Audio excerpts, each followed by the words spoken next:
Parliament house में पनाह लिए तमाम पीटीआई अरकान असम्बली गिरफ्तार। इस्लामाबाद पुलिस ने पाकिस्तान तहरीक इंसाफ के रहनुमाओं के खिलाफ ऑपरेशन करके पार्लियामेंट हाउस में पनाह लिए तमाम पीटीआई अरकान असम्बली को गिरफ्तार कर लिया।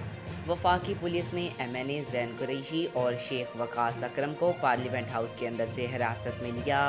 पुलिस की जानिब से अवैस अहमद चट्ठा, सैयद शाह अहमद, सुन्नी इत्तेहाद कौंसिल के साहबजादा हामिद रजा, यूसुफ खान, मौलाना नसीम शाह और अहमद शाह खट्टक को भी गिरफ्तार कर लिया गया।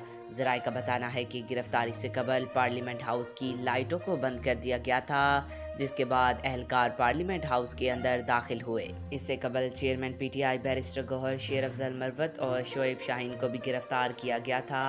शेर अफजल मरवत, जुबैर खान को पार्लियामेंट हाउस से निकलते हुए गिरफ्तार कर लिया गया। जरताज गुल पार्लियामेंट हाउस से निकलने में कामयाब हो गई। पुलिस हुकाम का कहना है कि उमर अयूब और जरताज गुल को भी गिरफ्तार किया जाएगा। ताहम अली मोहम्मद खान पार्लियामेंट हाउस से रवाना हो गए हैं और पुलिस की जानिब से इन्हें गिरफ्तार नहीं किया गया। आज तक के लिए इतना ही। मिलते हैं अगली वीडियो में, तब तक के लिए अल्लाह हाफिज़।